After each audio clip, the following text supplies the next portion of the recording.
may pakpak ang balita. At ayon sa ipinadala sa aming mensahe, may pakpak din daw ang bali-balita ngayon sa isang bayan sa Quezon na nagdudulot sa kanila ng pangamba. Good evening po, Ma'am Jessica. May problema dito sa aming lugar tungkol sa isang ibon na nangdadagit, bumabaon ng kanyang kuko sa ulo at leeg kung saan tinamaan. Pag-atake po ng ibon ay bigla na lang lumilipad ng mataas at hindi na nakikita. Marami pong makapagbibigay ng pahayag at nakaranas sa pag-atake ng isinasabing ibon na ito. Laki po pula ng sugat, Eric. Kala ko maliit. Sa video, makikita ang isang binatilyo na duguan ang ulo.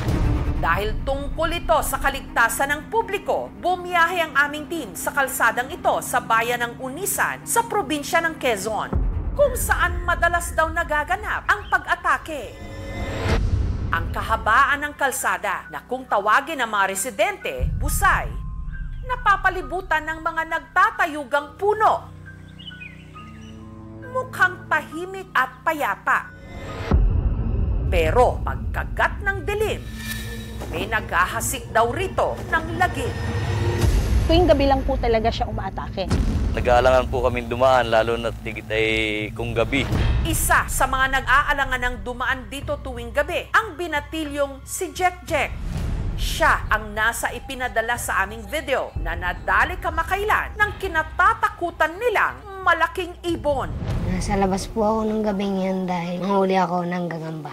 Kasama ko po yung tito ko, sakay po ako ng motor. Nang walang ano-ano, Nang bumulos ng ibon, bigla lang po akong kinalmo. Masapat po dugo yung ulo ko.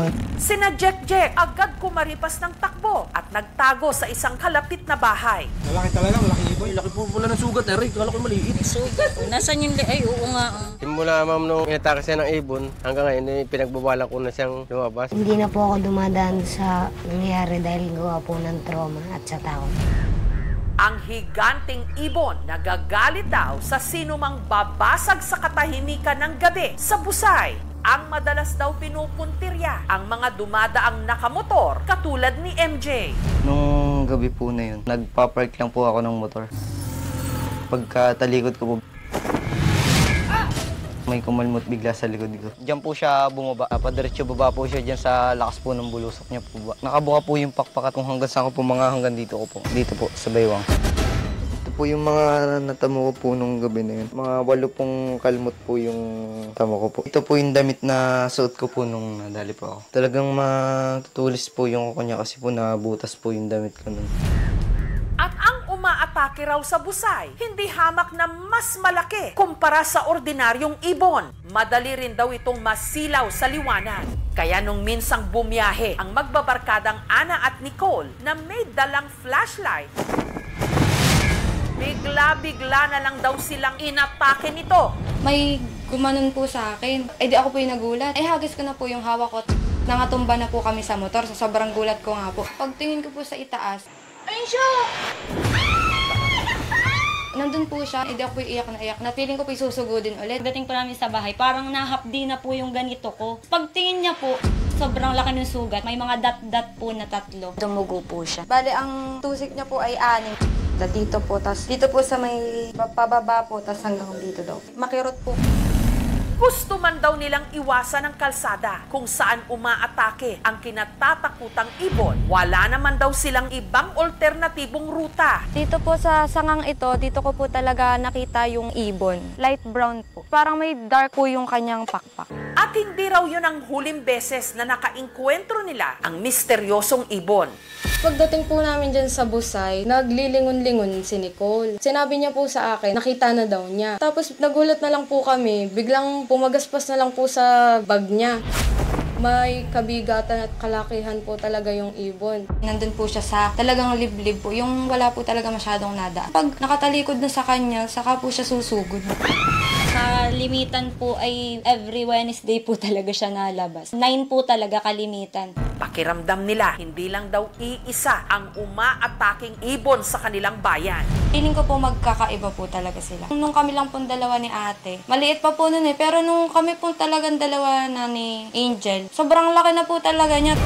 Ang mga residente ng barangay na sakop ang Busay naaalarma na sa sunod-sunod na ulat tungkol sa misteryosong ibon.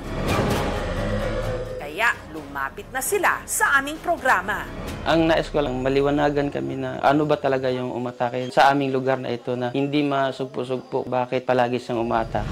Wala ng sugat, Eric. At dahil hindi raw gawain ng pangkaraniwan na ibon ang mang-atake ng tao, at ngayon din lang daw sila nakaranas ng ganon kaagresibong ibon, idagdag pang hindi ordinaryo ang laki nito. Ang suspetsa tuloy ng mga taga rito, hindi ito basta-bastang ibon. Naniniwala po ako na ito po ay aswang. Kasi po malakas po siyang umatake. Sa palagay ko po ma'am ay aswang. Kung yun man ay ibon, dapat pag isang niya sa tao, umalis na siya.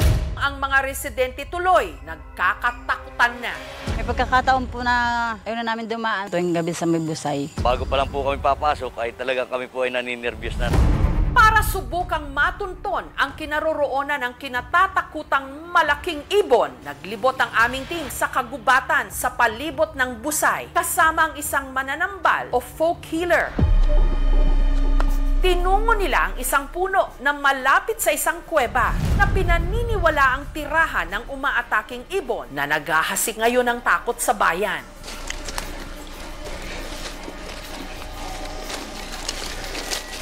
Dito ma'am, nakatira oh.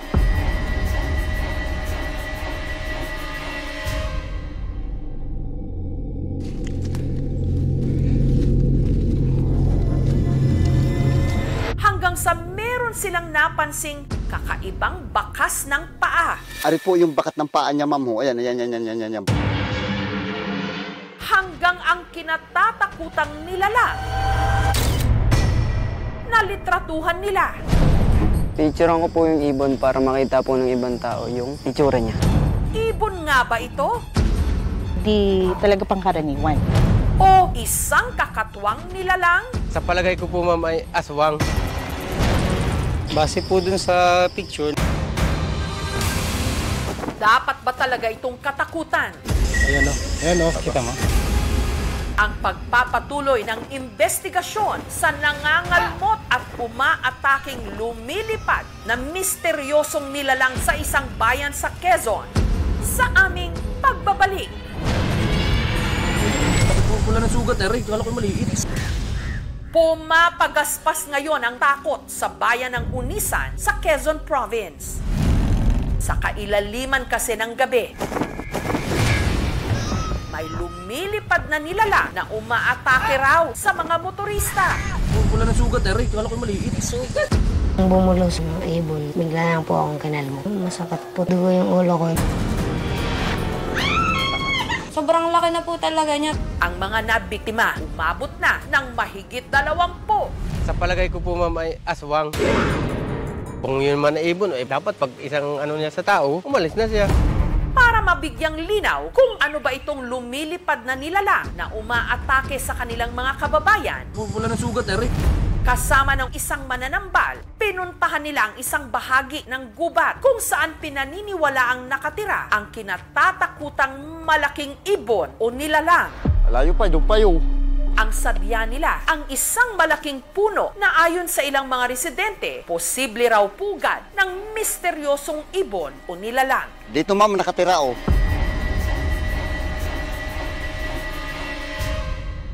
Doon siya nakasiksik ho. Doon sa ilalim mo.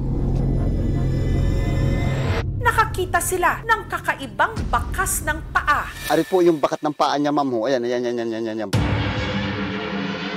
Imposibleng bakas ng tao. Napakatarik na bundok. Ito pa hindi tambayan ng tao. Ang mga bakas ng paa, posible raw mula sa misteryosong ibon na nalitratuhan kamakailan ni Lawrence. Nung araw po na nalitratuhan ko po yung ibon, yun din po yung araw na tinatake po si MJ. May nakatigil po dito na tricycle. Akala ko po may problema. So nilapitan ko po. Tapos tinuro po nila yung nakabang sa kanilang ibon. Picturean ko po yung ibon para makita po ng ibang tao yung itsura niya. Kinumpirma po ni MJ na yun yung ibon na umatake po sa kanya. Titigang mabuti, nakadapo ito sa sanga ng isang puno habang ang mata nito parang nagliliwanag sa dilim. Malaki po siya, mga sa alating dipa po. Kulay brown po siya. Medyo yellow po yung kulay ng mata. Hindi po yan edit kasi hindi po ako maalam mag-edit ng professional litrato. Pero ito na nga ba ang ibong nanggagambala sa mga tiga-unisan? Ang mga kawani ng City Environment and Natural Resources Office ng Tayabas at ng Municipal Environment and Natural Resources Office ng Unisan sa Quezon Province nagsagawa ng sariling investigasyon. Ayan o, kita mo. Yan po ba yun? Ayon sa kanilang mga nakalap na impormasyon at base sa larawan ng nalitratuhang nilalang, ang umaatake sa mga motorista, hindi misteryosong nilalang o aswang, kundi posibleng isang klase ng ibon na kung tawagin, Philippine Eagle Owl.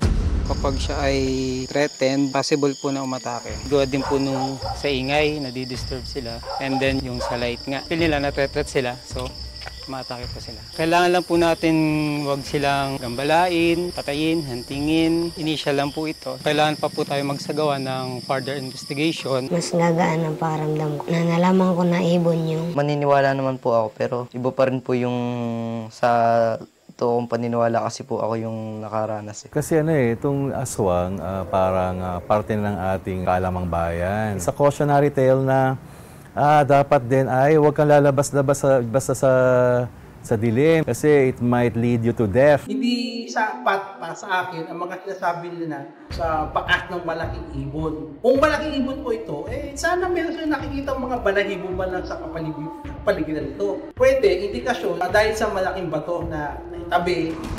Pinalagay na street light ay bali 4 po. Nagpaparubing po ako ng mga barangay tanod.